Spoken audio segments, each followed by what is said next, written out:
여호와 하나님이 이르시되 사람이 혼자 사는 것이 좋지 아니하니 내가 그를 위하여 돕는 배필을 지으리라 하시니라. 아멘. 사람이 혼자 사는 것이 좋지 아니하니, 이전 성경에서는 독처하는 것이 좋지 아니하니 이렇게 나오죠. 혼자 사는 것이 좋지 아니하다. 그래서 돕는 배필을 짓겠다라고 하신 말씀입니다. 오늘 말씀 창세기 2장 18절 말씀을 가지고 솔로 탈출이라고 하는 제목으로 한번 말씀을 같이 한번 나눠보도록 하겠습니다. 솔로 탈출, 이제 혼자 사는 것을 이제 벗어나는 것, 뭐 이런 의미죠. 예전에 그 타임즈라고 하는 잡지가 있잖아요. 미국의 잡지. 거기에서 우리 삶을 변화시키는 10가지라고 하는 주제를 한번 다뤘어요. 그 타이틀로서도 그렇게, 표지에도 그렇게 다뤘는데 10가지 내용 중에서 첫 번째가 뭐냐면 독신이 증가한다라고 하는 부분이에요. 예전에 나온 건데 오늘에도 뭐 동일하죠. 독신, 혼자 사는 그러한 사람들, 그러한 가구가 증가한다고, 4위에 해당하는 것이 이제 종교를 거부한다, 그런 내용입니다. 먼저 첫 번째, 독신이 증가한다. 세계적인 추세이죠. 우리나라도 뭐 그렇죠.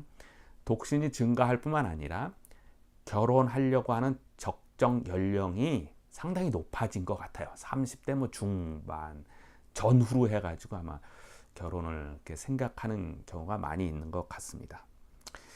또 결혼은 반드시 해야 되는 필수가 아니라 선택이다, 그러한 노랫말도 있고 그러한 생각, 그러한 사고방식이 많이 있는 것 같아요. 그러니까 결혼에 대해서 그렇게 구속받는다, 억압받는다라고 생각을 하는 것인지, 그러죠. 그 이유로는 크게는 경제적인 이유라고도 할 수 있을 것입니다. 경제적인 이유, 당연하죠. 비용도 많이 들고, 또 결혼하게 되면은 비용, 또 특히 이제 자녀 교육에 대한 비용이 어마어마하게 많이 들고, 집값, 상상을 초월할 만큼 너무 비싸죠. 거품도 너무 많고, 어쨌든 사회 현상인 것을 이제 결혼하려고 하는 정년기의 청년들이 감당하기에는 너무 힘들어서 그러한 결혼을 거부하거나 늦추거나 하는 경향들이 많이 있죠. 또 하나는 사람으로 인해서 상처받는 것이 아마 또 주요한 이유일 겁니다. 이래저래 사람 상처받으니까 아예 그냥 혼자 살겠다. 혼자 살 수 있을 만한 어떤 가전제품도 굉장히 많이 나오고, 또 혼자 살 수 있을 만한 취미 생활도 어마어마하게 많아요. 또 혼자 살아도 될 만큼 요즘의 분위기는 반려견, 반려묘, 여러 가지 것들, 대체할 수 있는 것처럼 보이는 어떤 그런 동물들 기르는 일들도 너무너무 많이 있습니다. 조금 더 시간이 지나면은 아마 반려 로봇이 나올지도 몰라요. 그러니까 로봇하고 사는 것이 훨씬 더 속 편하다고 생각해서 아주 혼자 사는 것을 택하는 그러한 비율이 이제 점점 많아질 것이다라고 하는 거죠. 네 번째도 뭡니까? 네 번째는 종교를 거부하는 거예요. 종교 거부. 하나님은 인정하겠다는 거죠. 하나님은 인정하는데 교회 생활은 하지 않겠다라고 하는 내용입니다. 신을 거부하는 건 아니에요. 신은 인정하는데 신을 믿는다고 하는 사람들끼리의 모임을 가지 않겠다라고 하는 거죠. 당연하게 사람에 대한 상처를 받아서 그래요. 교회 가니까 이런저런 사람으로 인해서 상처받아요. 그러니까 아예 그냥 나 혼자 신앙생활 하겠다. 잘 되든 못 되든 그냥 혼자 하는 것이 저 사람 때문에 상처받는 것보단 100배 낫다, 아마 이렇게 생각하는 경향들이겠죠. 또는 이제 조직에 대한 불신입니다. 교회라고 하는 조직을 믿지 못하겠다라고 하는 것 때문에 종교를 거부하겠다라는 거죠.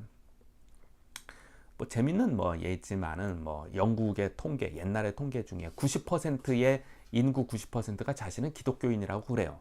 근데 교회는 1년에 딱 3번 간대요. 언제 갑니까? 결혼식 때 가고, 세례 받을 때 가고, 장례식 때 가는 것. 이런 우스갯소리인 것 같지만 결코 우스갯소리만은 아닌 것. 기독교인이라고 하지만 정기적인 교회 생활은 거부하는 비율이 너무나 많다라고 하는 것입니다. 이 1번과 네 번째, 첫 번째와 네 번째의 공통점이 뭡니까? 사람에게 상처받아서 결혼도 또 교회도 이렇게 거부하는 움직임들이 있다는 얘기입니다. 이 꼴 저 꼴 보기 싫어서 나 혼자 그냥 지내겠다라고 하는 그러한 내용입니다. 오늘날에도 동일하죠. 동일한 경향입니다. 이것이 우리들을 감싸고 있는 현재의 우리들을 감싸고 있는 세상의 모습입니다. 이러한 세상의 모습에서 성경 말씀은 뭐라고 우리에게 가르치고 있습니까? 오늘 본문의 말씀 창세기 2장 18절 제가 다시 한번 읽어볼게요.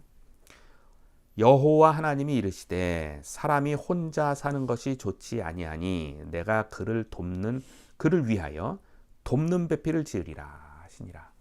이 말씀을 가지고 오늘 네 가지의 소주제로 한번 접근해 보겠습니다. 사람이 사는 것이 좋지 않다. 돕는 배필에 대해서 돕는 배필을 찾으라 거고 하나님께서 일하신다라고 하는 네 개의 소주제로 한번 살펴보겠습니다. 첫 번째, 혼자 사는 것이 좋지 않다라고 성경은 분명히 얘기했어요. 혼자 사는 것이 좋지 않다. 왜 그럴까요? 이유가 뭐예요? 하나님이 말씀하셨어요. 사람이 혼자 사는 것이 좋지 않다. 세상은 혼자 사는 게 좋다라는 추세로 가고 있는데 성경은 언제나 사람은 혼자 사는 게 좋지 않다라고 말하고 있어요. 성경이 혼자 사는 게 좋지 않다라고 말한 이유는 뭘까요? 외로워서? 아니면 경제적인 문제 때문에? 그렇지 않아요. 성경이 말하는 혼자 사는 게 좋지 않다라고 하는 이유는 1장 27, 28절에서 찾아볼 수 있어요. 1장 27, 28절에서 이렇게 나와 있죠. 하나님이 자기 형상 곧 하나님의 형상대로 사람을 창조하되 남자와 여자를 창조하시고 하나님이 그들에게 복을 주시며 하나님이 그들에게 이르시되 생육하고 번성하여 땅에 충만하라 땅을 정복하라 바다의 물고기와 하늘의 새와 땅에 움직이는 모든 것들을 다스려라. 생육하고 번성하여 땅에 충만하고 모든 것들을 다스려라 라고 했는데 그러기 위해서는 혼자 이 일이 됩니까? 안 되죠. 하나님께서 인간을 창조하시고 인간을 향하여서 가진 계획이 실현되려면 혼자 사는 게 좋지 않은 거예요. 결국 혼자 사는 것이 좋지 않은 이유는 하나님께서 우리를 향한 계획이 있기 때문에 그렇습니다. 그 계획이 뭐예요? 생육하고 번성하여 땅에 충만하는 것, 그리고 하나님이 창조하신 모든 것을 우리가 다스리게 하기 위해서는 혼자 사는 게 좋지 않다라고 하는 것입니다.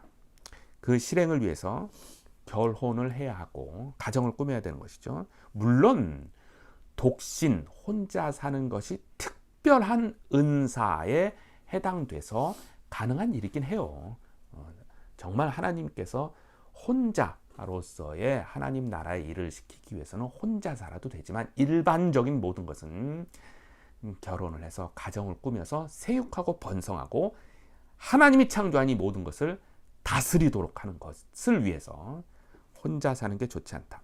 처음부터 하나님은 인간을 향하여서 함께 사는 것을 의도했습니다. 함께. 가정에서, 교회에서, 직장에서 등등 인간은 함께 살아가는 것이에요. 물론 이 인간이 죄가 많아서 여기 서로 간에 상처를 주고받고 하고 있지만 하나님의 근본적인 계획은 함께 살아가는 것입니다. 왜요? 다시 얘기합니다. 왜요? 하나님의 계획이 그 안에 있기 때문에 그렇습니다. 그래서 하나님은 돕는 배필을 우리에게 주시겠다라고 했어요. 첫사람 아담에게 하나님은 돕는 배필을 주셨는데 여기서 이제 돕는다라고 하는 말 때문에 우리가 조금 오해를 할 수 있어요.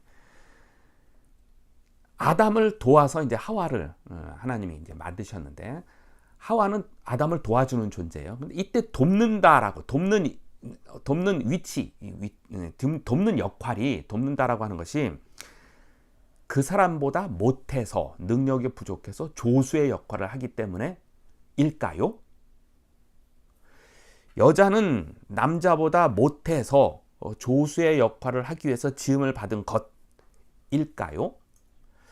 직장에서 직원은 사장님보다 능력이 부족해서 사장님을 늘 도와주는 조수의 역할, 교회 안에서 집사님은 목사님보다 능력이 부족해서 목사님을 도와주는 조수의 역할을 하는 존재일까요?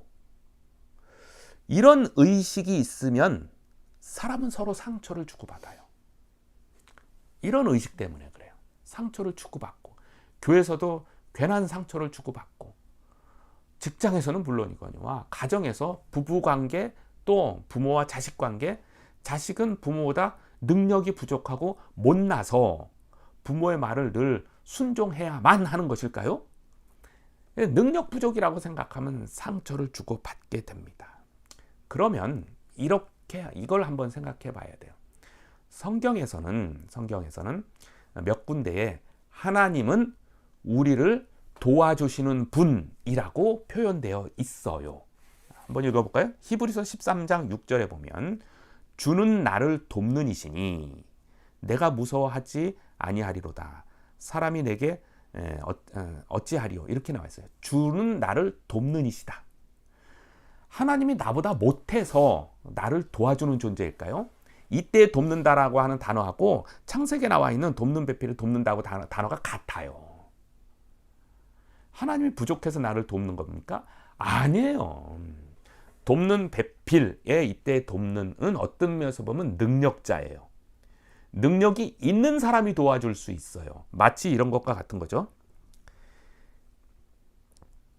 의사가 환자를 도와줘요.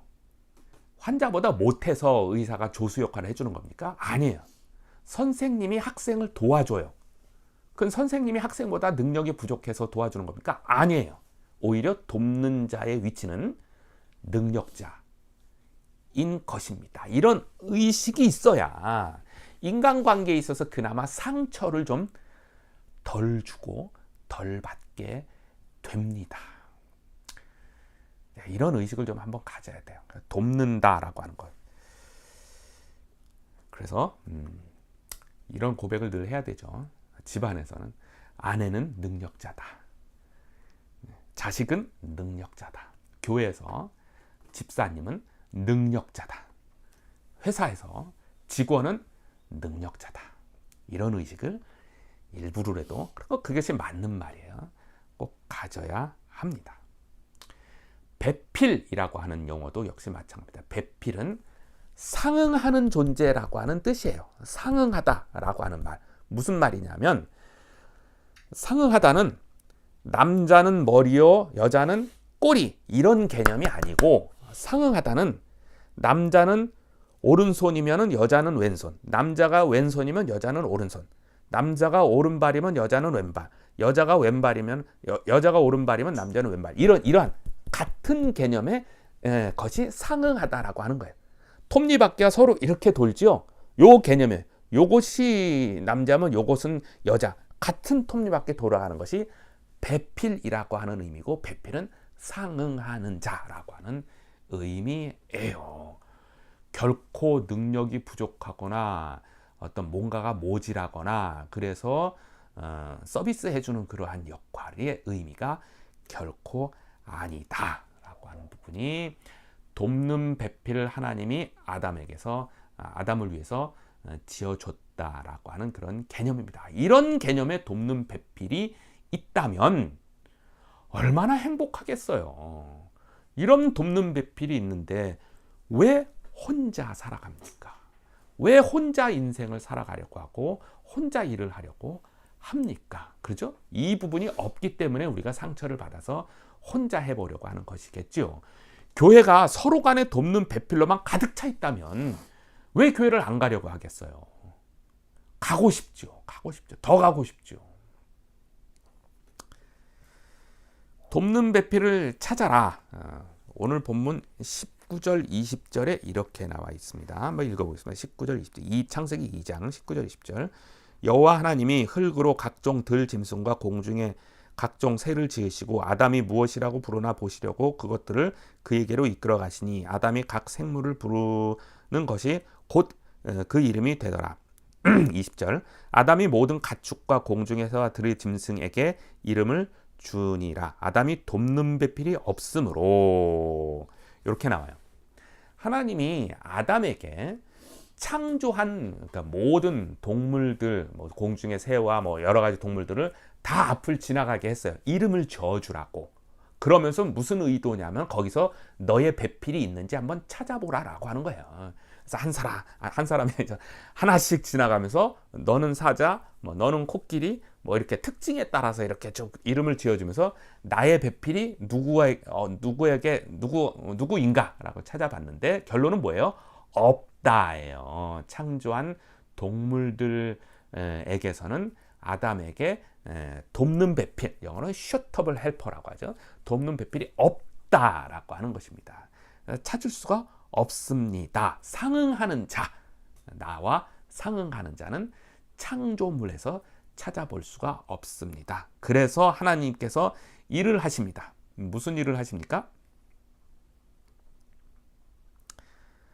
하나님이 직접 일을 하십니다. 아담을 잠들게 하고 그의 갈비뼈를 취하여서 여자를 만듭니다. 그래서 여자를 만들어서 아담에게 딱 데려왔어요. 그랬더니 그동안 동물들을 다 보고 이름을 지어주면서 나의 돕는 배필이 없습니다 라고 고백했던 아담이 자신의 갈비뼈를 통하여서 여자를 만드시고 여자를 데려온 여자를 보고 아담이 뭐라고 이야기를 합니까? 23절에 이렇게 말을 하죠. 아담이 이르되 이는 내 뼈 중에 뼈요 살 중에 살이라. 이것을 남자에게서 취하였은즉 여자라 부리라 하니라. 이런 말이죠. 이는 내 뼈 중에 뼈요 살 중에 살이라. 이렇게 읽으면 안 돼요. 이 부분에서는. 아담 입장에서는 이렇게 읽는 거죠. 이야 진짜 내 짝이다 이 말이에요. 이는 내 뼈 중에 뼈요 살 중에 살이라. 뭐 아담이 무슨 그 생물학을 전공했습니까? 뼈와 뭐 살과 그것을 의식해서 그냥 사람이라는 뜻이에요. 나에게 딱 맞는 사람이라고 하는 표현이에요. 이야 드디어 내가 내 짝 돕는 배필을 찾았다라고 환호성을 지르는 거예요. 환호성. 드디어 이 사람이 나와 상응하는 존재입니다 라고 환호성을 지르는 장면입니다. 하나님은 이렇게 우리와 상응하는 존재, 돕는 배필을 통하여서 생육하고 번성하여 땅에 충만하고 하나님이 창조하신 모든 것들을 하나님의 의도대로 다스리도록 하는 계획을 갖고 우리를 만들고 우리를 이렇게 함께 하도록 하나님이 의도를 가지셨어요. 이러한 돕는 배필이 있는데 왜 혼자 살아요? 왜 혼자 지내려고 해요? 왜 교회를 안 갑니까? 교회가 이런 사람들로 가득 찼는데 교회가 이런 사람, 가정이 이런 사람들로 가득 차 있으면 왜 결혼을 안 하려고 합니까? 우리 회사가, 우리가 속한 회사가 이런 사람들로 가득 차 있고 아니 적어도 딱 한 사람만 있다 할지라도 우리가 회사 생활을 힘들어할 이유가 뭐가 있겠어요? 이런 사람이 없다고 여겨지기 때문에 그렇죠. 근데 진짜 없습니까? 아니 있어요. 찾으면 되죠. 또한 내가 그런 사람이 되어야 돼요. 그러면 나를 통하여서 하나님이 일을 하십니다. 그렇게 해서 우리가 가정을 이루고 교회 생활을 하고 직장 생활을 하게 되면 생육하고 번성하여 땅에 충만한 하나님의 계획하심이 있고 우리는 그 가운데 참 기쁨과 즐거움과 영광을 얻을 수가 있게 되는 것이죠.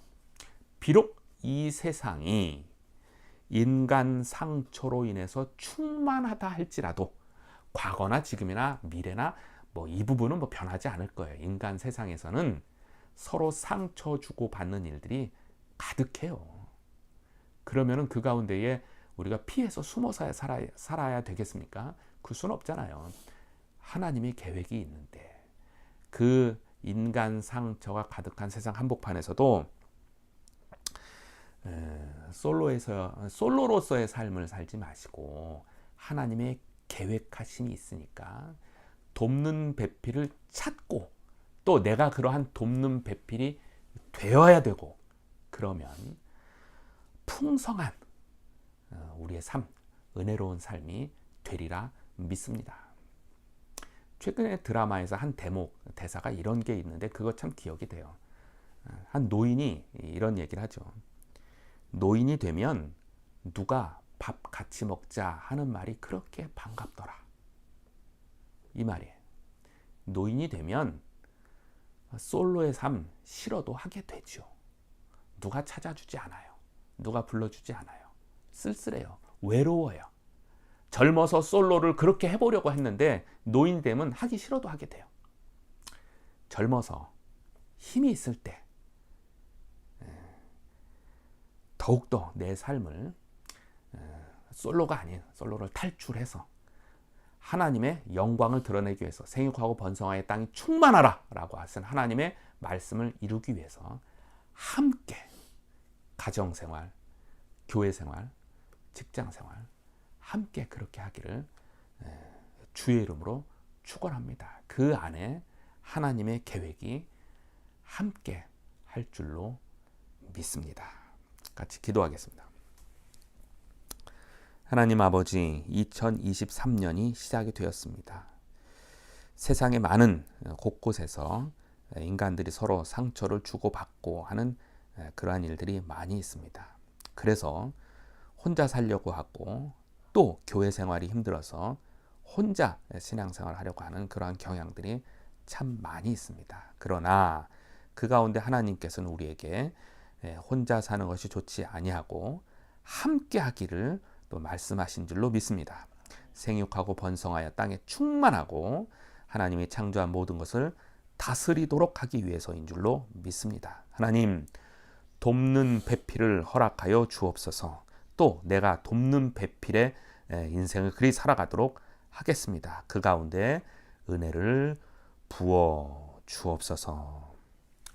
지금은 우리 주 예수 그리스도의 은혜와 하나님 아버지의 극진하신 사랑하심과 성령님의 감화하시고 감동하시고 역사하심이 돕는 배필이 되겠습니다. 또 돕는 배필을 찾겠습니다. 고백하는 주의 백성들 머리 위에 그 삶 위에 앞날 위에 지금으로부터 영원토록 함께하기를 간절히 축원하옵나이다. 아멘.